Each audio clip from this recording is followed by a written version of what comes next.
I'm Tavi Nasir, and this is Leadership Biz Cafe, a podcast that provides insights and tools to help leaders take on the challenges and opportunities found in leading today's workplaces.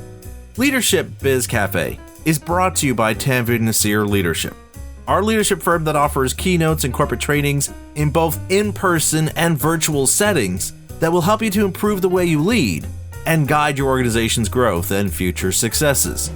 To find out how we can help you today with your leadership challenges and discover your untapped opportunities, visit our website at tavinasir.com. And now, let me warm up the espresso machine to brew up another Leadership Espresso Shot.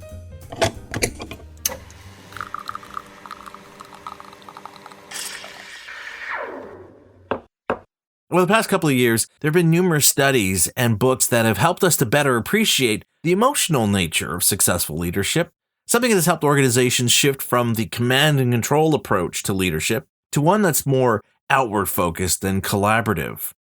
Unfortunately, while we've become more aware about the importance of emotional intelligence in today's leadership, the truth is many leaders continue to grapple with this aspect of leadership today.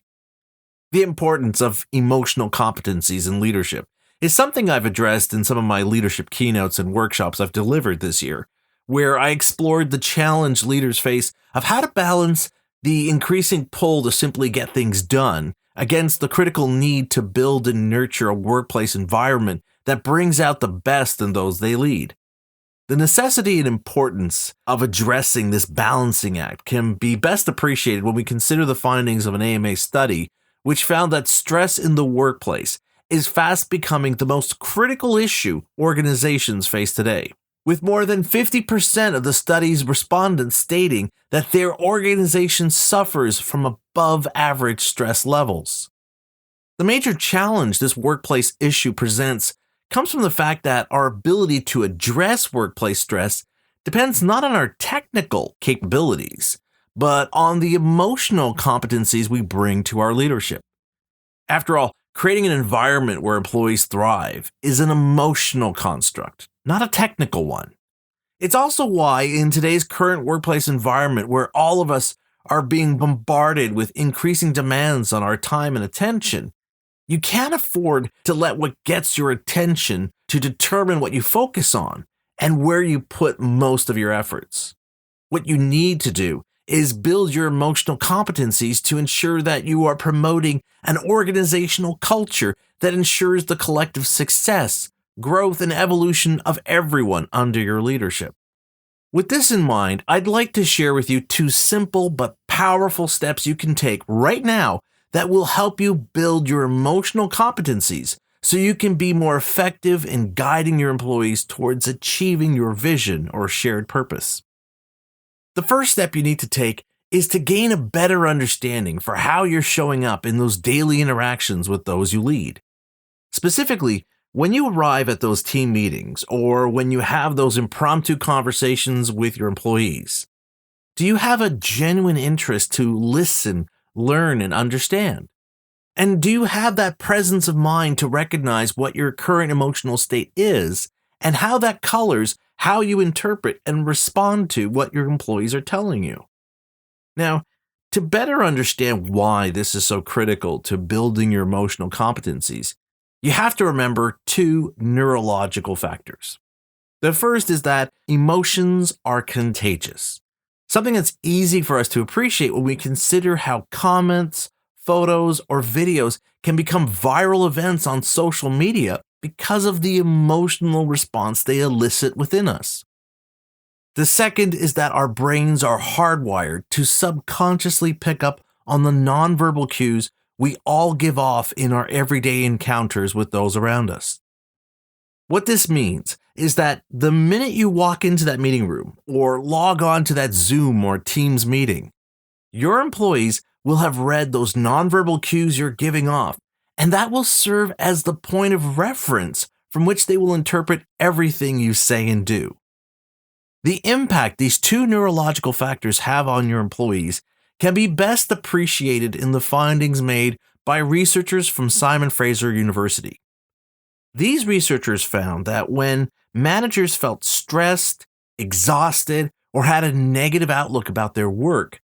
their emotional state gave rise to negative work attitudes amongst their employees, leading to increased levels of employee burnout in the organization.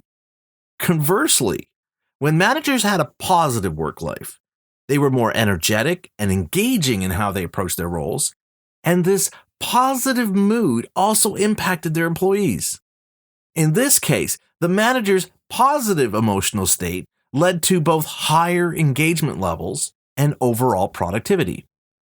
In yet another study, researchers found that within those areas of our brain that deal with emotions, there's a neurological circuit that's involved in playfulness, and when this circuit is activated, we're able to discover creative combinations between disparate items. What this means is that if you go into those meetings or conversations with your employees with a positive emotional state, you'll actually be able to prime this neurological circuit in their brains, which will facilitate their ability to discover novel ideas or solutions. What these studies reveal is the importance of us having a clearer understanding of our emotional state and how we show up in those daily interactions. That as leaders, we need to recognize the power our emotions have on shaping our employees' realities. With this greater level of mindfulness of your emotional state and how it impacts those you lead, the second step that will help build your emotional competencies is to gain a better understanding for what matters to your employees. A few years ago, I collaborated on a study with Philips North America where we looked at workplace engagement and employee attitudes about work. One of the more interesting findings that came out of the study was how over half of the respondents said they'd be willing to take a pay cut so they could do meaningful work. When asked what differences being able to do meaningful work would have on their performance, over 90% of the study's participants said it would motivate them to work harder, that they would care more about their work, that it would reduce their stress levels, and it would make them feel more successful. What these findings demonstrate is just how important it is for you to understand what matters to your employees so you can create opportunities for them to contribute in a meaningful fashion to your organization. It also reinforces the fact that to be successful in our collective efforts, we have to care about what matters to those we lead. You need to have a greater awareness for what would compel your employees to commit their talents, creativity, and insights to your shared purpose. And you need to understand what would encourage them to see the obstacles they face as an opportunity to stretch themselves, something you can only discover by building emotional competencies in your leadership. By becoming more mindful of how you show up in those daily interactions, of how much you're really paying attention to better understand what matters to your employees, you can ensure that you're not simply working on the things that get your attention, but on creating those opportunities where your employees can do work that matters, not just for your organization, but for your employees as well. Taken together, these findings reveal that today's employees, regardless of what generation they belong to, are not motivated or driven to excel in their performance by leaders who focus more on the various tasks or processes they have to oversee or are responsible for. Rather, what drives us to succeed is knowing that what we do matters, that it makes a difference and creates a sense of value and meaning, both for ourselves and for those who benefit from our collective efforts. Ultimately, what these numerous studies on emotional intelligence, employee engagement, and improving workplace productivity reveal is that the key to being successful as a leader is not limited to your technical knowledge and abilities.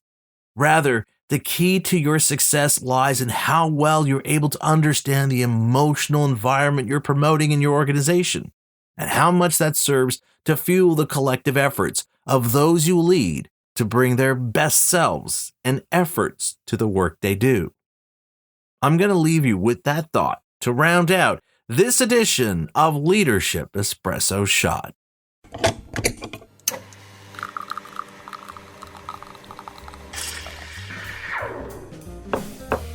There's no question that the state of work, or the way we work, is in a state of flux. And I know this presents many unique challenges for leaders today. But what's been encouraging to see is how many are invested in learning about some of the ideas I shared in this episode for how to sustain and strengthen relationships with employees to ensure we're all rowing in the same direction and with the same drive and determination. If this episode has you interested in learning more about these kinds of insights about leading in today's work environment, I'd like to encourage you to check out my speaking page on my website at tanvidnasir.com to learn more about the various keynotes and workshops I offer. And if you enjoyed this latest installment of my Leadership Espresso Shot series, I'd appreciate it if you could take a moment here to rate and review my podcast to help support this show. I'm Tanvid Nasir, and you've been listening to Leadership Biz Cafe.